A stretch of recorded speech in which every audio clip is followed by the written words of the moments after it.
in the traffic jam, paying extra petrol, money for petrol, and then we come here. Why?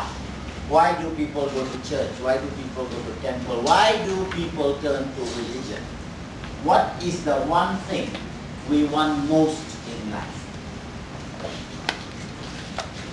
Happiness. That's right. What we want most in life is happiness. Alright?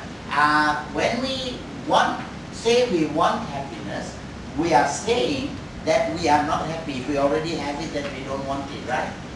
So it's, and all religions are based on that one fact, that somehow we feel that our existence as human beings is not complete. And so we want something. Now, most religions will tell you that while life here is far from satisfactory, what you have to do is to accept that life, live that life in obedience to God, and then you will be rewarded by having that happiness that you want in heaven. Alright? But there's really not much you can do here. But if you do your job well, then you will get rewarded and you will go to heaven forever and ever. The Buddha takes a completely different stand. The Buddha says, no, nobody has come back from heaven. Nobody has even sent us an SMS from heaven to say where it is there, how far it is, where it is even. Most of us say there. So why should it be there? Okay, it could be anywhere. And so the Buddha says, what we cannot test with our own experience, put it to the side. We do not know what happens when we die. Put it to the side. We don't know whether there's heaven or hell. Put it to the side. Because the Buddha says, what we need is here and now. And then the Buddha says that if you follow his path, you can find that happiness here and now. He proved that himself. He was only 35 years old when he attained nirvana. And he lived in that state of nirvana until he was 80 years old. So for 45 years, he didn't need to go to heaven. Heaven is here. That's the first point.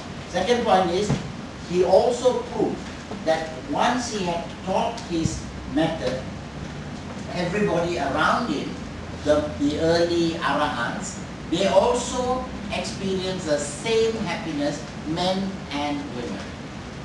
And those of them who had attained that happiness while still alive recorded their feelings. And these poems that they wrote have come down to us.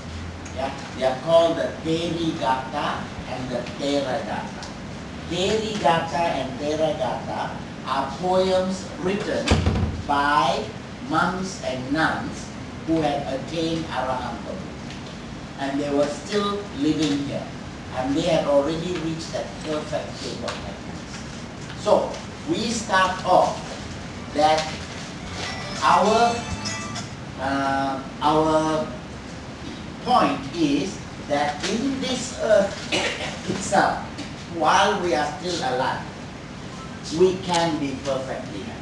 We don't need to wait to die. Okay, that's the point. So daily Buddhist living is designed to make you live happily here and now.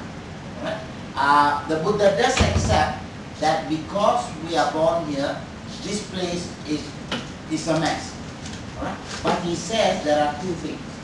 While you are involved in living that mess, your mind must not be involved. Which is why we use the lotus flower.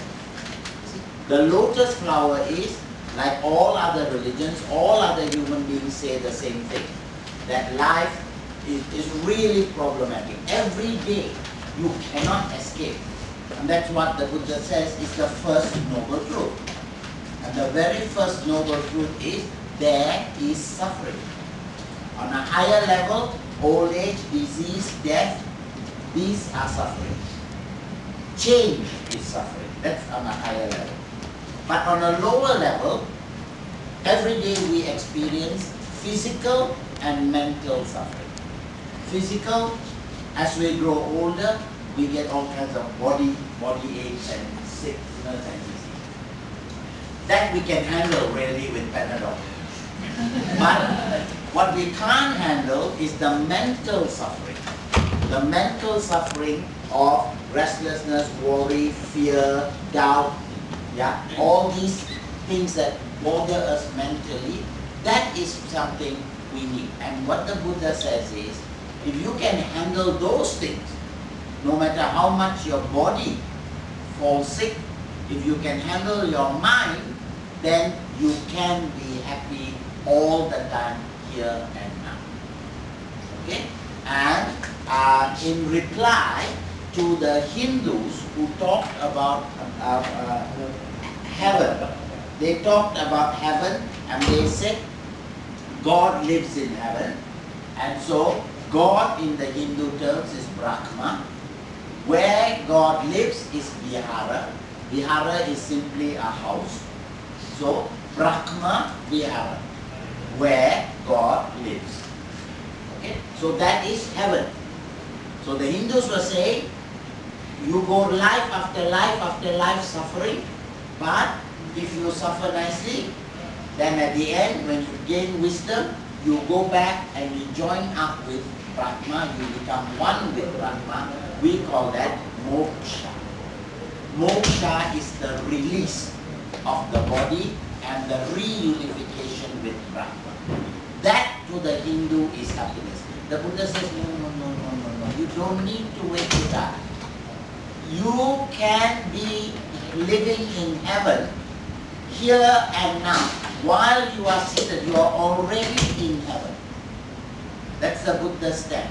And he says, heaven is not a place you go to when you die. Heaven is a state of mind.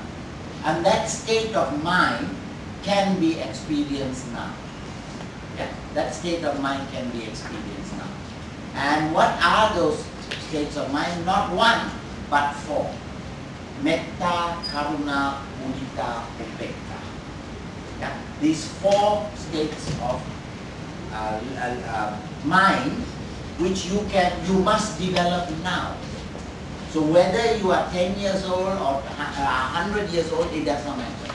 If you live in these four states of happiness, then you don't have to. So daily, while you live your life as a Buddhist, you can be happy, completely and fully happy. Okay? So that is the promise the Buddha gives us. Then the Buddha says, why are you worrying about heaven and hell?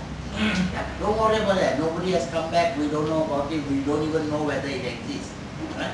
So all that you can do is what you have now. And what you have now is you create your heaven. You create your heaven. You are not rewarded by God for doing good. As a Buddhist, you have the power to create your own heaven or your own hell. The story that goes with that is, remember, heaven is in the mind, happiness is in the mind. Daily Buddhist living, you can be happy all the time, every day.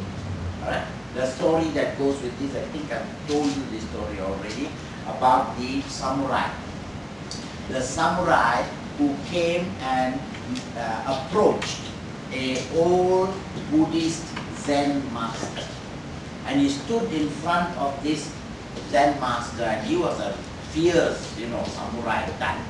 He came there and he stood in front of the Zen master, and he said, "Hey, Biodata, you tell me how I can experience heaven and how I can experience hell."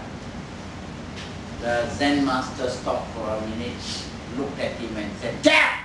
This is how Japanese talk. He said, "Damn! You dirty, smelly, stupid, ugly samurai. You are so stupid.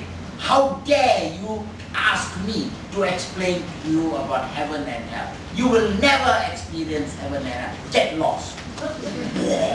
Nobody had spoken to the samurai like that. He was furious, so he took